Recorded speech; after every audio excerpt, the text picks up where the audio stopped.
This is Dabu7 with an earthquake update.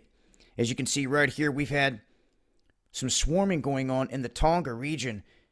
Now, Tonga is known for letting off some big quakes. It is in a very remote region, and this part of the ocean floor out here is an area that is constantly breaking up. I've talked about it in the past, and usually when we see quakes like this pop off, you can see the effects of it nearby. You can see here in the Coral Sea, very close to that, and I can't get it to load next to one another here on the quake map, but there is some action and some swarming going on here. And as you can see over here in the United States, as far as the most recent action goes,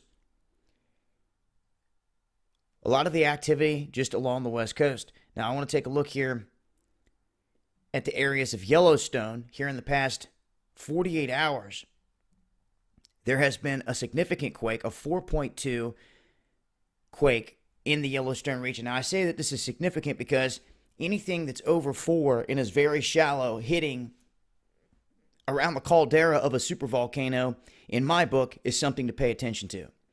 We've been watching the swarming going on in a couple different regions here on the western flank of the caldera.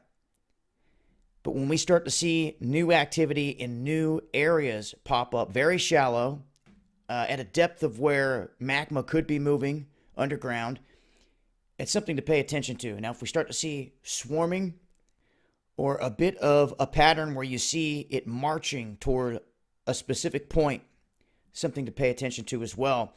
And I've noticed here on the quake map, the areas around the Caribbean have gone absolutely quiet.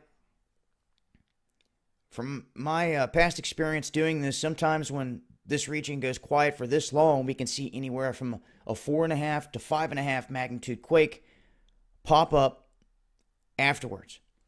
We've also seen big quakes down here in this region. Mexico had a really big one, probably the biggest quake I reported on in the last earthquake update.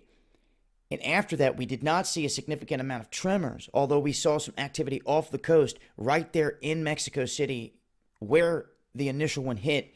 We didn't see any more activity, which is a good thing. But then again, when you have an area that is known for activity and for a long time it goes silent, well, that could be a lot of pressure building up. And we've seen that happen down here in Chile, this pinch point, Peru, where this region right here, like it is now, will go quiet for a long time, and then all of a sudden a 6 to 7 pointer pops off and it continues to swarm and swarm and swarm.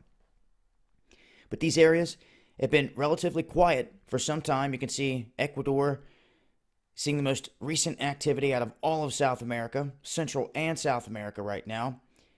And I would suspect that you'll see a little bit of an increase in quake activity around the Caribbean islands here within the next day or so. Hopefully not big, but the biggest thing that I've caught here out of the earthquakes here recently is the 4.2 here near Yellowstone. Something to pay attention to. If I see any more activity like it, I'll keep you guys posted.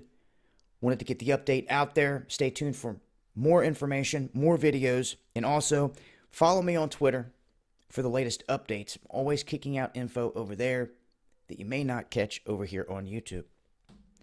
This has been Dabu7 with an earthquake update. Much love.